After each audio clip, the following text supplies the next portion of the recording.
rare appearance before the cameras. About an hour ago, the Justice Department unsealing the 49-page federal indictment against former President Trump for his handling of classified documents after leaving the White House. Donald Trump now facing 37 counts, including willful retention of government documents regarding national security, conspiracy, and obstruction of government efforts to retrieve those documents.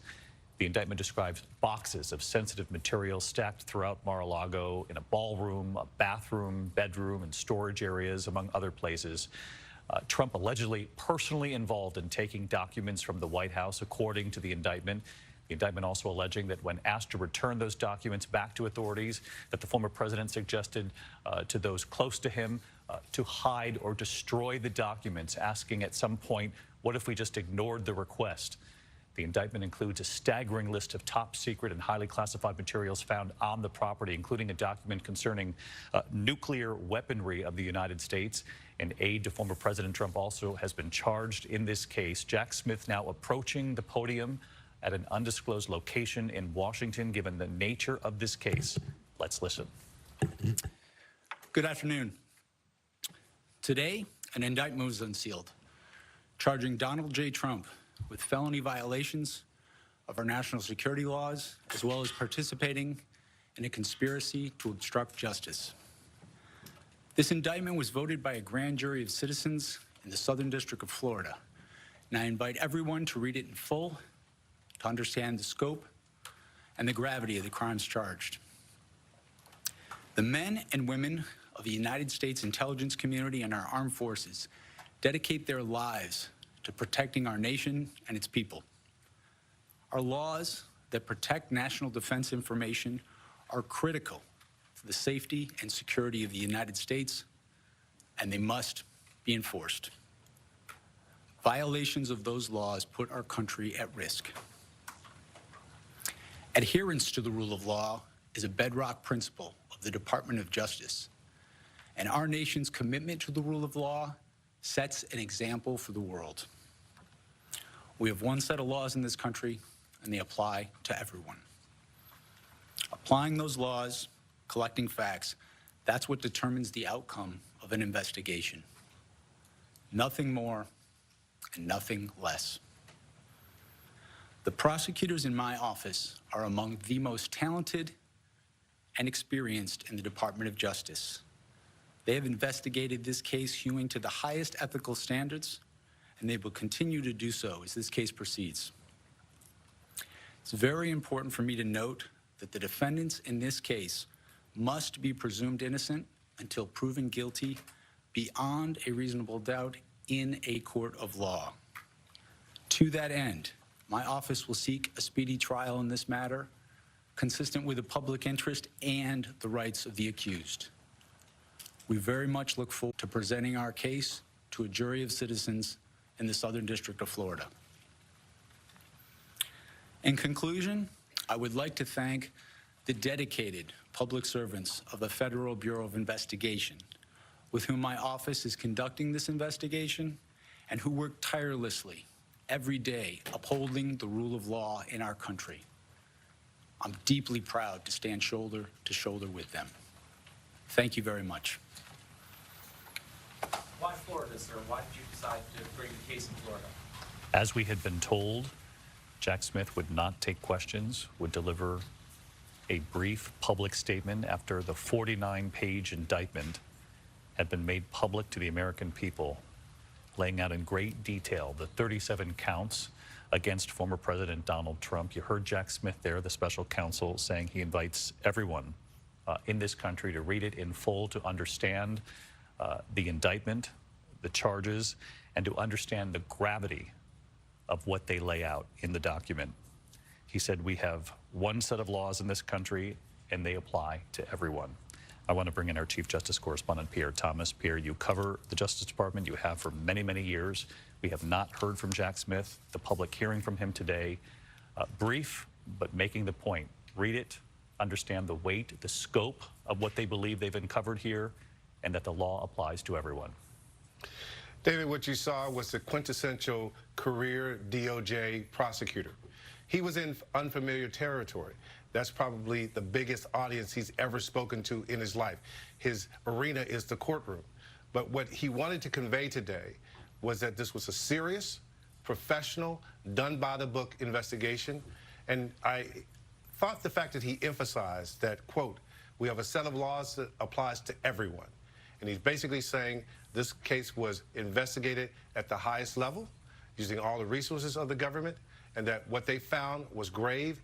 And this much I can tell you, David, as a person who's covered DOJ, they know the gravity of the case, that we're in the midst of a presidential campaign beginning to unfold. And to take this step to target and indict a former president of the United States, who is also now running for office again, involves them essentially playing a role potentially in the election. They knew what that meant, and you saw in him today a person trying to project calm, but also that this was done by the book. Not only that, Pierre, I took note that he took a moment at the very end there to applaud his colleagues at the FBI. And we know the FBI, for a number of reasons, whether warranted or not, has been under the microscope in recent years, and certainly during the Trump administration, trying to depoliticize this moment as best he could, Jack Smith moments ago, but applauding the help, what he said was the hard work, the around-the-clock work of not only prosecutors at the Justice Department, but people who work at the FBI. Exactly, David. And what you saw today is a person trying to convey that the rule of law applies, that justice is being administered fairly. Also striking, David, that there was no Attorney General Merrick Garland with him today. That was on purpose. They wanted to portray him as the person who's solely been in charge of overseeing this investigation. And David, his background as a person, he started as a local prosecutor, made his way to the Justice Department, became a career prosecutor there. He headed the public integrity section of the Justice Department, which the job of that group is to investigate potentially corrupt politicians. He most recently served as the chief prosecutor at The Hague investigating war crimes. So this is a person, again, who's been behind the scenes pursuing sometimes big cases, but never anything of this magnitude. No question about that. In fact, the country has never witnessed what we're witnessing here today. Pierre Thomas.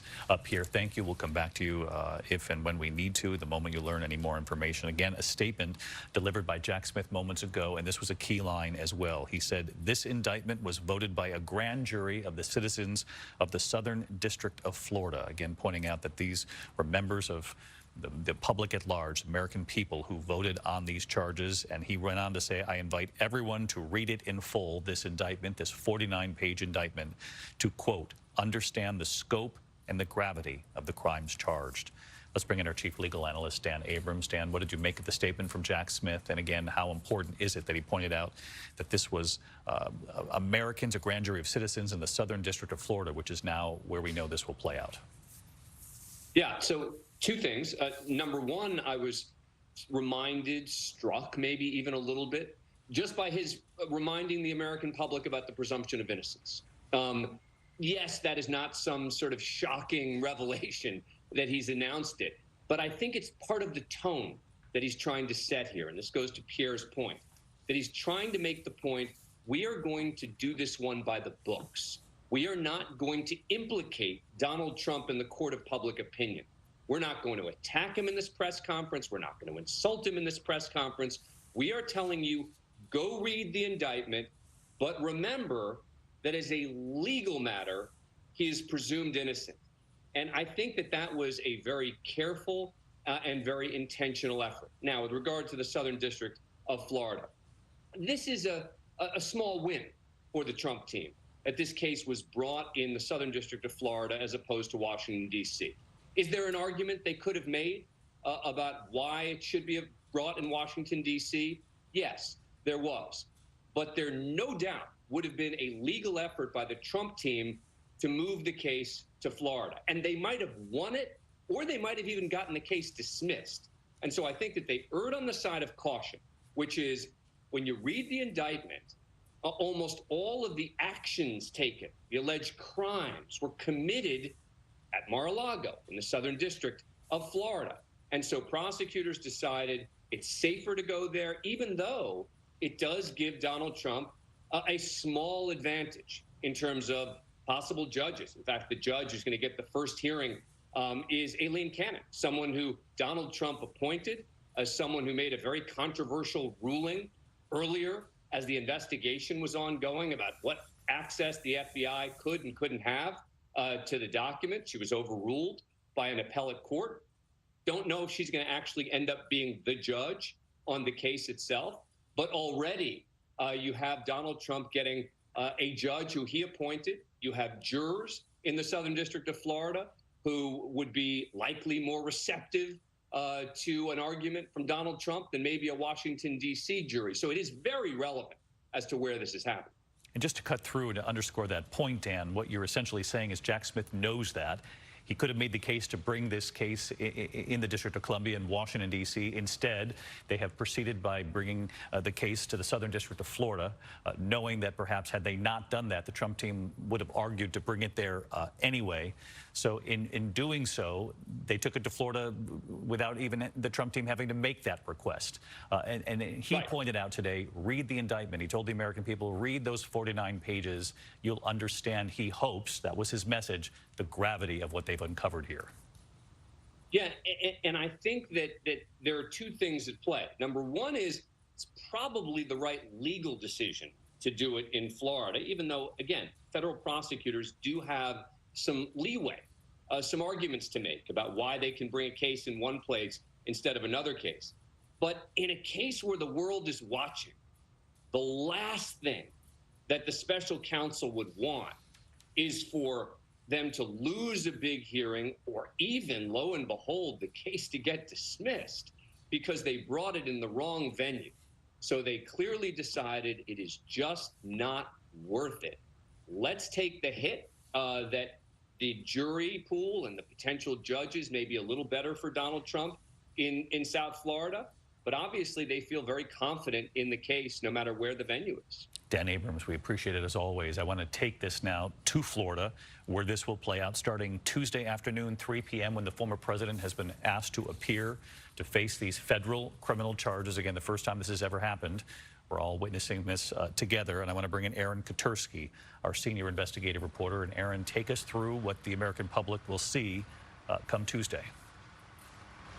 We're not going to see much, David. The former president is due here Tuesday afternoon, and when he arrives, he will be formally placed under arrest. He will be booked and processed, and then he is due on the 13th floor of the building behind me to go before a judge and enter his plea to these 37 counts.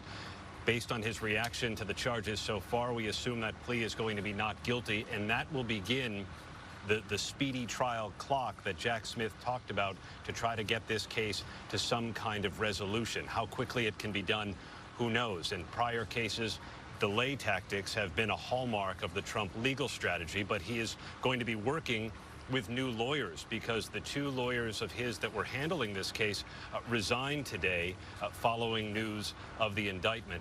David, we're told that security preparations began just after 7 o'clock this morning to make sure that the grounds here are going to be prepared for Trump's arrival. We've seen a number of federal and local officers patrolling here today and making the necessary logistical and security arrangements because the word of this case, just like the indictment in New York, touched off a lot of chatter online, some of it violent in nature, some of it threatening. I thought, too, it was noteworthy that Jack Smith, the special counsel, paid tribute to the men and women of the Justice Department, his team, and the FBI, because those are the very people that came under threat when Trump's estate in West Palm Beach was raided back in August. So the authorities here are taking no chances, David, and when the former president arrives here on Tuesday, it will be a secure location. But there are no cameras in federal court, and so we are not even going to see him entering the 13th floor hallway. He will come and go in a motorcade, and that may be all we see here, David. Aaron, another follow-up for you, and I know that for viewers watching us at home, they don't need me to tell them. Everyone understands, no matter where you stand politically and what your opinion is about all this, the gravity of this case, far more significant than what we witnessed play out here in Manhattan in the hush money case. And I don't mean to diminish the case, but again, these are very different things. The gravity of what we're witnessing these last 24 hours, much more significant. The federal level, criminal charges, the first time we've ever seen this happen. But one key sort of technical difference, Aaron, that I wanted to laser in on is I remember when we were on the air and you were reporting in real time on the Manhattan hush money case, the former president appearing in court, and there was that pause, that delay that we all were sort of on the air waiting. That was when he was actually reading in great detail the indictment in that case, the list of charges. It would seem what Jack Smith has done today is to try to preempt this sort of political vacuum, the conversation that would have taken place over the next several days, all the way until next Tuesday, had he not come before the cameras like he did just moments ago with this brief statement, and had he not issued this 49-page speaking indictment, is what they call it, to really lay this out in great detail to the American people, to try to knock down that vacuum, if you will. Obviously, there'll be all of the punditry that you cannot stop, but at least one key difference is the facts, as one side sees it so far, have been laid out in a way that we did not see in the previous indictment. That's right, David, and it does give the special counsel a chance to have the American public digest this several days before the former president makes his initial appearance in court for his arraignment to enter that not guilty plea. It also, frankly, David, allows the former president to start thinking of a defense, not even necessarily a legal defense, but a political defense. And we've already seen that start to take shape as he's spoken out on social media and as he undoubtedly will this weekend on the campaign trail. And so it does give the special counsel something of a counterweight. Once he arrives here, his processing then could go quite quickly. Whether he's fingerprinted and photographed, we're not sure. Mugshots in the federal system are not released. We're not sure if one will be necessary. And then he is, in all likelihood, going to appear in court very quickly. Where he will be processed is across the street from the main courthouse here behind me.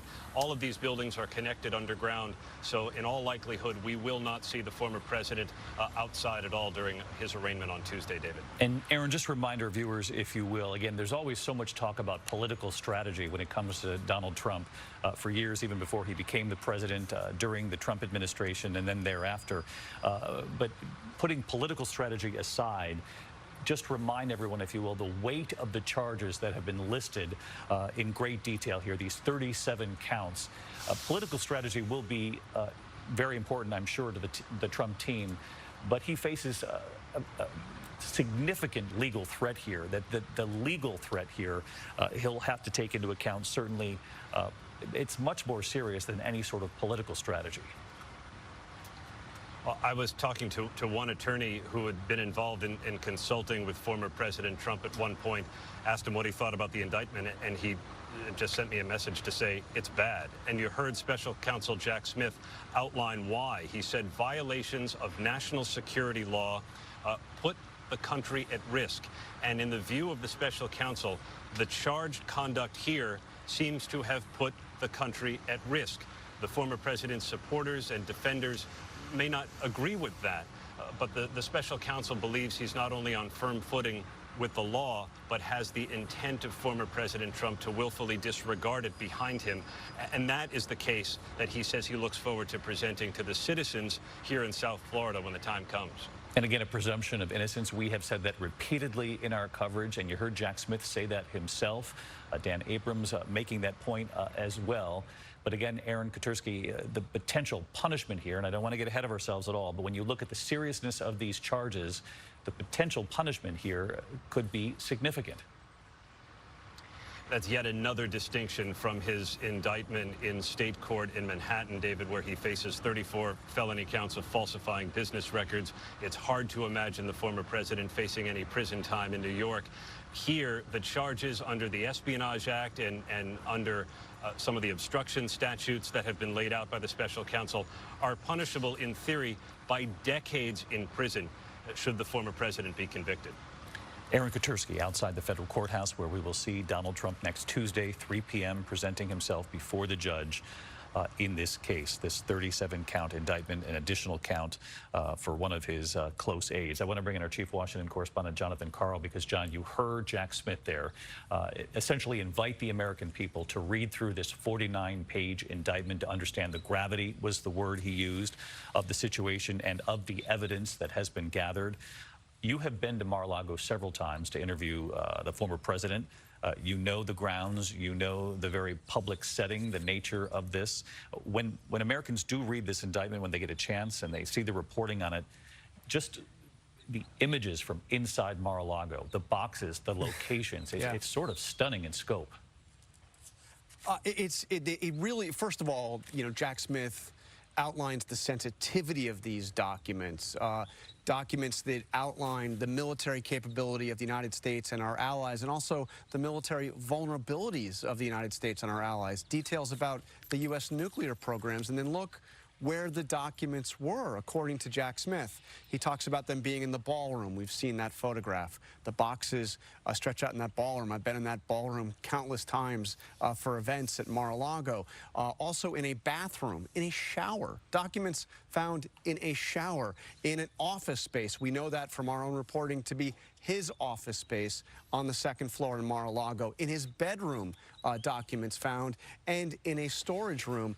One of the images that strikes me in the indictment is a photograph that we learn from what Jack Smith writes here, that it was on the phone of Walt Nauta, his personal assistant, who is also charged in this case. And Mr. Nauta took the way it's described. You see the documents kind of spread out on a floor in some kind of a storeroom, and Walt Nauta takes the photograph and he sends a text message to another Trump employee and says, "I opened the door and I found this." And apparently the boxes have been stacked up, and they fell over, and they're on the floor, and the photo is, you know, blurred out a bit to protect classified information, but they're on the floor in this photograph are classified documents just spread out, having fallen. One other thing that he mentions about Mar-a-Lago, I've been there for a variety of reasons, including to interview Donald Trump, but he talks about what took place at Mar-a-Lago during the period that these documents were there. And he says that there were more than 150 social events, including weddings, movie premieres, and fundraisers that drew together tens of thousands of guests at that facility. It's not a very big place.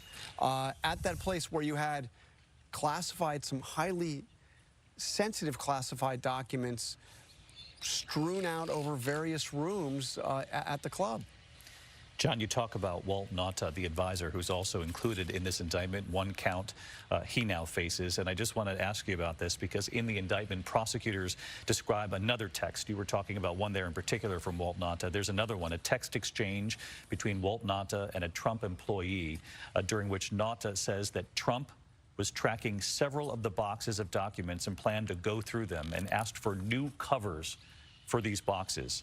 And here was the text. He's tracking the boxes, more to follow today on whether he wants to go through more today or tomorrow.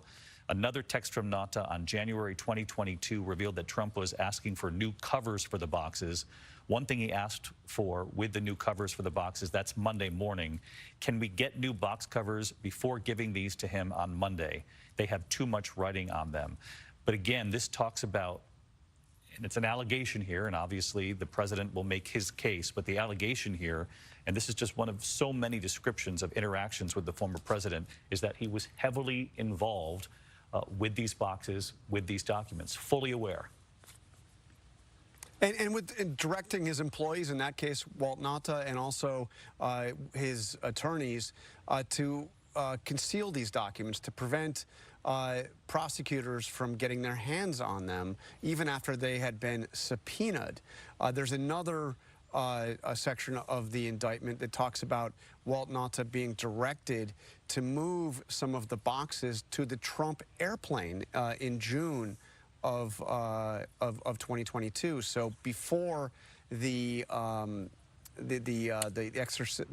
that search warrant at Mar-a-Lago was exercised, that was in August, there were some of these documents that were boxes that were moved to the Trump airplane for Trump apparently to take with him when he went up north, as he does for the summer, to his club in Bedminster.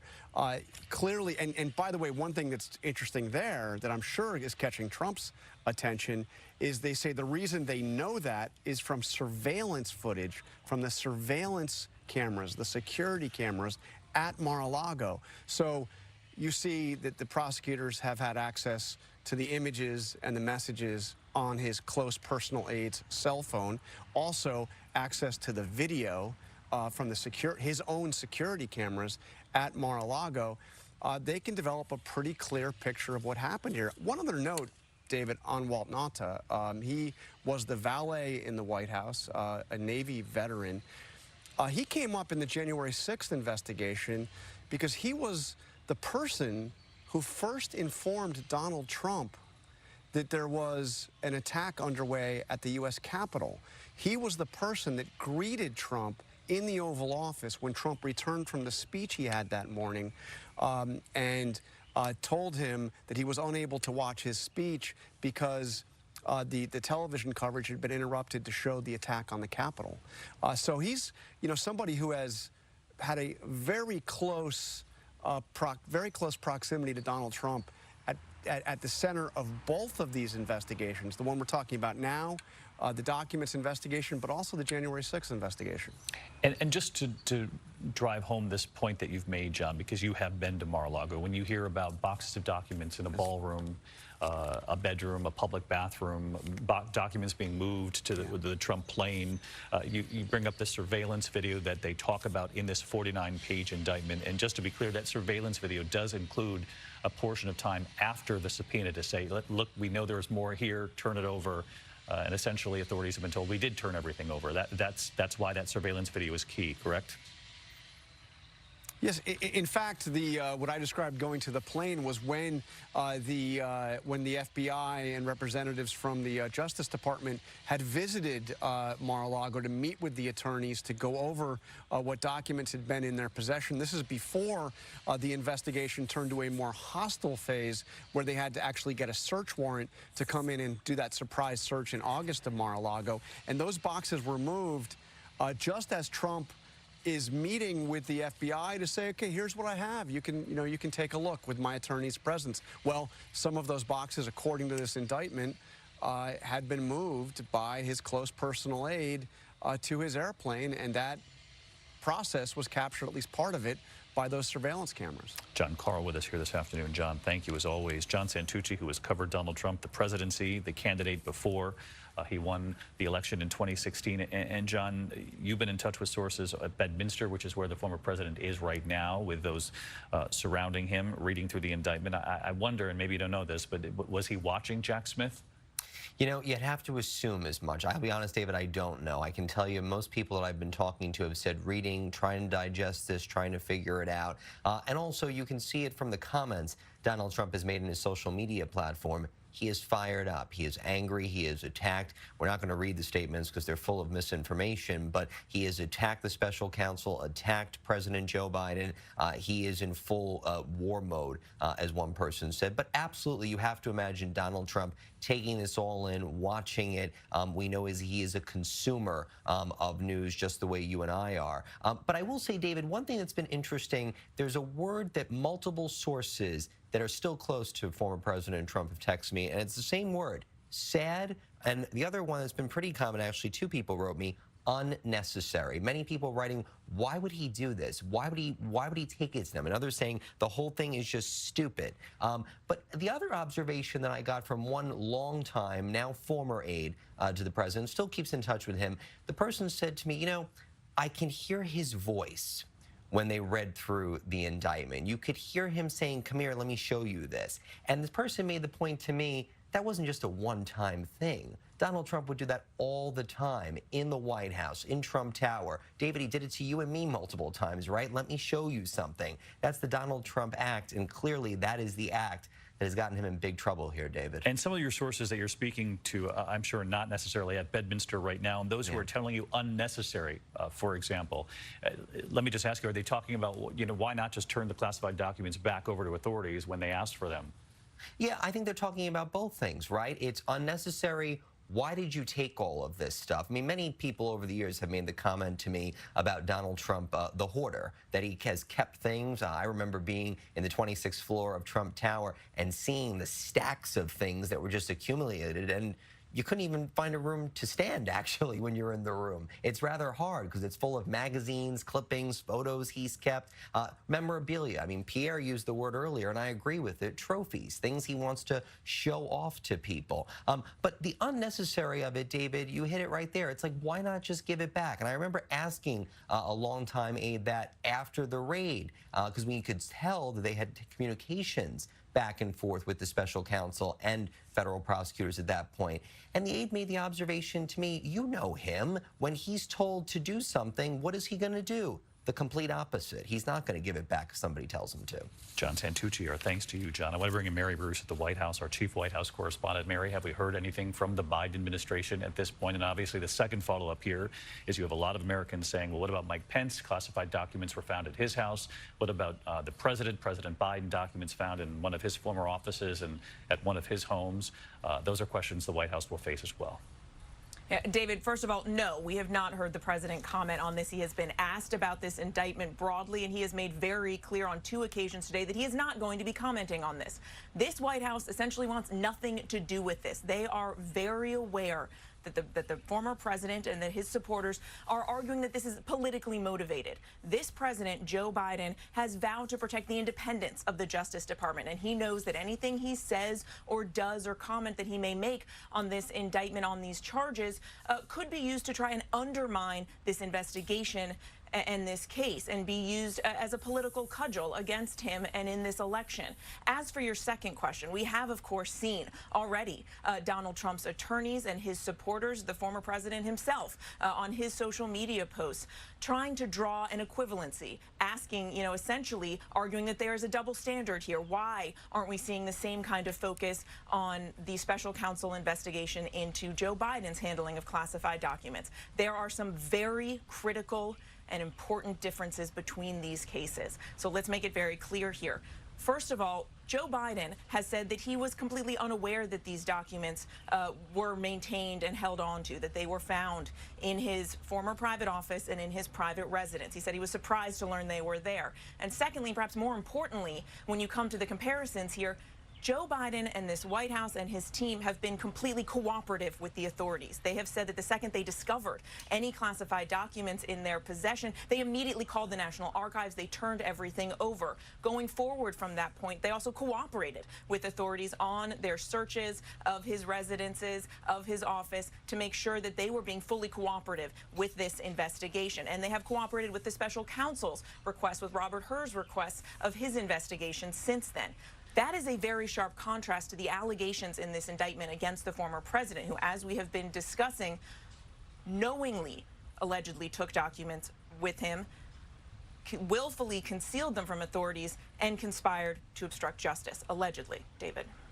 Mary Bruce at the White House. Mary, thank you. And just one more note on this before we let you go back to regular programming. And again, we'll work on this all afternoon for you for World News Tonight. But one of the things that Jack Smith said, I mentioned this earlier, he invited everyone at home to read the indictment in full to understand the scope, the gravity, in his words, of the crimes charged. He went on to say the men and women of the United States intelligence community, our armed forces, dedicate their lives to protecting our nation. Our laws that protect national defense information are critical. The safety and security of the United States, and they must be enforced. And with that, I want to bring in Rachel Scott for the final question here, because Rachel is already in Iowa. She's covering this race for president.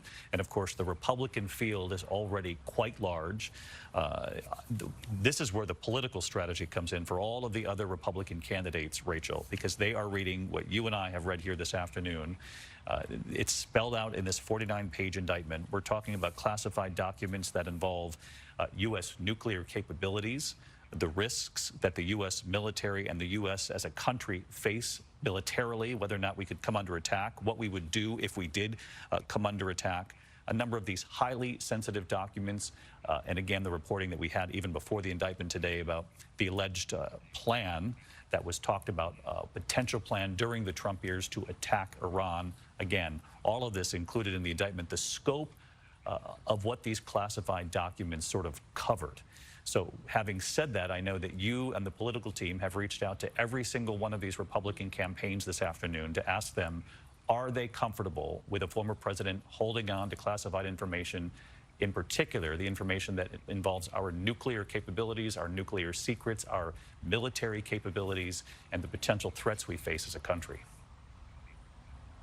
David, our political team has put that question to every single Republican campaign today, asking them if they believe it is appropriate for the former president to have and hold on to these sensitive documents, including U.S. nuclear capabilities, and whether they believe the indictment is justified. So far, word's still trying to come in at this point because a lot of these candidates are doing what the former president is doing, what you and I are doing, what the American people are doing, and they are reading through this indictment for themselves. What we do know is that these Republican candidates so far have tried to walk a very fine line, not quick to criticize the former president. His own former Vice President Mike Pence told me that he does believe there needs to be new leadership, but he also said that an indictment would further divide the country. He called the calls to sort of suspend Donald Trump's campaign premature. Former New Jersey Governor Chris Christie, former prosecutor himself, wants to read through the details of this, and we will see what he has to say. He says that no one is above the law. What is clear, David, at this point is that Donald Trump can still continue his third campaign. He can still run for president. He's fundraising off of this. He has campaign events tomorrow. What is not clear is whether or not anything that is in this indictment, whether or not any of these counts that the former president is facing is going to change the way the Republican Party feels about him, the way Republican voters feel about him, or what Republican candidates are saying about him, David. Yeah, and that's the central question, at least politically, and for your beat, Rachel, right, is whether or not these Republican candidates, who obviously want to beat Donald Trump for the nomination, but who want to hold on, hopefully convince many of Donald Trump's supporters to somehow come their way over the course of this primary, whether or not they're going to be able to answer this question in a straightforward fashion from you and the political team, and I'm sure from other reporters too.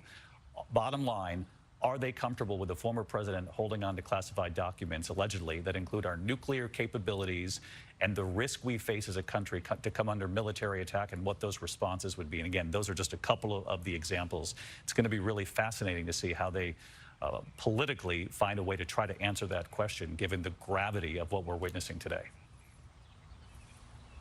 It certainly will be, David, and they will have to answer this question directly. A lot of them have been playing this wait-and-see approach, wait to see what's in the indictment before coming forward and commenting on it. Well, now we have it. The American people have it. We have it. The candidates themselves have it, and they are going to be getting a lot of questions about this on the campaign trail, David. It's going to be a big question moving forward. Rachel Scott, our thanks to you. I want to give the final word to Martha Raddatz, standing by live in Washington. Martha, you and I have been watching this unfold together here this afternoon, and of course, the gravity of the moment.